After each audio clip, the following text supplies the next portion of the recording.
Et nous finissons cette émission comme d'habitude avec l'œil de l'expert. Nous allons revenir sur les différents changements ayant un impact sur le patrimoine de la loi de finances. Pour en parler, nous avons le plaisir de recevoir sur le plateau de Smart Patrimoine Franck Sauty. Bonjour Franck Sauty. Bonjour.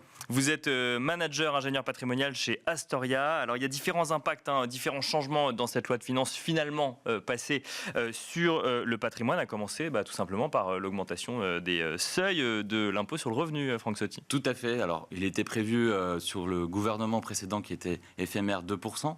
Et au final, il va être de 1,8%, cette augmentation, cette indexation du barème. Donc c'est effectivement une bonne chose, puisqu'elle correspond à l'inflation constatée par l'INSEE l'année dernière. Mais il y a également d'autres mesures. Bien sûr. Des mesures qui vont impacter positivement ou moins positivement. On se doute bien qu'on va chercher des nouvelles sources de revenus. Bien sûr. Donc les premières, vous l'avez sans doute entendu, ça va être l'augmentation d'une nouvelle contribution, la contribution différentielle sur les hauts revenus. Oui, bien sûr, la CDHR maintenant. Exactement. Ouais. Différentielle, pourquoi ? Puisqu'on va prendre la différence, en fait le delta. On doit avoir un impôt minimum finalement de 20%.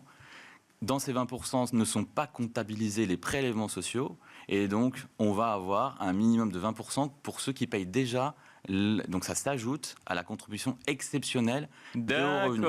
Alors, elle est prévue pour un an, temporaire. Ouais. Sauf qu'il y a peu de chances qu'elle soit finalement... la contribution exceptionnelle aussi, elle était... Alors, exactement, celle-ci aussi était prévue pour moins longtemps, et ça fait déjà quelques années qu'elle est en place. Donc là, pour le coup, il parle d'une autre taxe. Vous avez entendu parler de la taxe Zuckman. Donc, à voir aussi sur ces fameux hauts revenus. Donc la CDHR est entrée en vigueur, et là, pour l'instant, on parle d'un an. La contribution, oui, la CDHR, elle parle pour l'instant d'un an. Là, c'est ce que nous dit le texte. Autre évolution en lien avec la autre évolution, vous avez notamment plus positive, on va dire, sur les donations. Il y a la faculté maintenant, notamment pour des personnes qui sont les enfants, on va prendre les enfants, de recevoir donc de leurs parents, de leurs grands-parents ou même de leurs arrière-grands-parents jusqu'à 300 000 euros au global. Ça, c'est l'allotissement au global, mais c'est 100 000 euros par personne qui donne. D'accord. Donc ça, c'est aussi temporaire jusqu'à l'année prochaine. D'accord. On peut en profiter jusqu'au 31 décembre 2026. Et c'est uniquement donc pour, on va dire, c'est une sorte de mesure pour la partie neuve. D'accord. Donc les constructions neuves et également la partie énergétique, sachant qu'il faut que ça soit la résidence principale. C'est-à-dire que c'est des donations pour financer un projet immobilier, c'est ça ? Exactement. D'accord. Pour financer un projet immobilier. Donc ça doit être la résidence principale, obligatoire, et cette donation doit être affectée dans les 6 mois. D'accord. Donc, il y a plusieurs conditions à respecter. Et donc ça, effectivement, c'est quelque chose qui peut être utile lorsqu'on a un projet immobilier. Dans le neuf. Dans le neuf. Uniquement dans le neuf. En revanche, dans la même partie immobilière, viennent augmenter deux choses. Alors, je vais parler de deux choses, la partie amortissement sur les LMNP, mais surtout les primo-accédants sont peut-être moins concernés jusqu'à 200 000 euros, 250 000 euros. Ils n'ont pas la fameuse augmentation donc, de 0,5 qui est à la main des départements.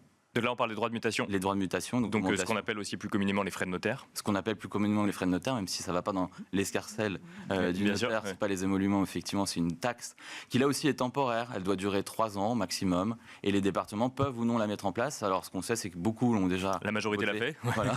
Donc a priori, ça va avoir lieu dès le 1er avril, pour certains un peu plus tard, jusqu'à 2028, sachant que les primo-accédants, eux, ne l'ont pas jusqu'à 250 000 euros.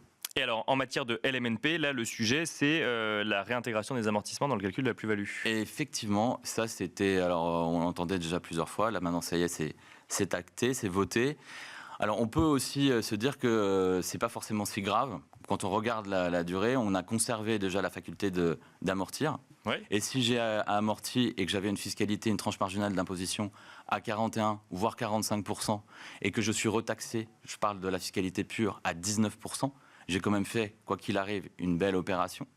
Et si je conserve les abattements pour durée de détention et que j'attends 30 ans, je ne suis pas concerné. Et même si j'attends 15 ans, j'ai quand même pas forcément amorti la totalité du bien et quand même l'abattement. Donc clairement, ça va impacter, c'est vrai, pour ceux qui veulent vendre. Si je ne veux pas vendre, je ne suis pas impacté. Et ça ne va pas impacter aussi tout ce qui est résidence de service. D'accord. Ça, je pense que vous l'avez déjà bien en tête, mais tout ce qui est donc étudiants, EHPAD et autres ne sont pas impactés. Et donc, c'est des choses qui sont aussi importantes. Et évidemment, tous ceux qui ne sont pas au réel, donc qui déclarent au micro-BIC, ne sont pas impactés. Il y a d'autres incidences donc on n'aura pas le temps de traiter aujourd'hui, notamment qui concernent les dirigeants de PME qui partent à la retraite. L'exonération des 500 000. Oui, exactement. Mais on n'aura malheureusement pas le temps d'en parler, mais on en reparlera dans Smart Patrimoine, bien évidemment. Merci beaucoup, Franck Sauty, de nous avoir accompagnés. Merci à vous. Vous êtes manager ingénieur patrimonial chez Astoria. Merci à vous également de nous avoir suivis. On se retrouve très vite sur Be Smart for Change.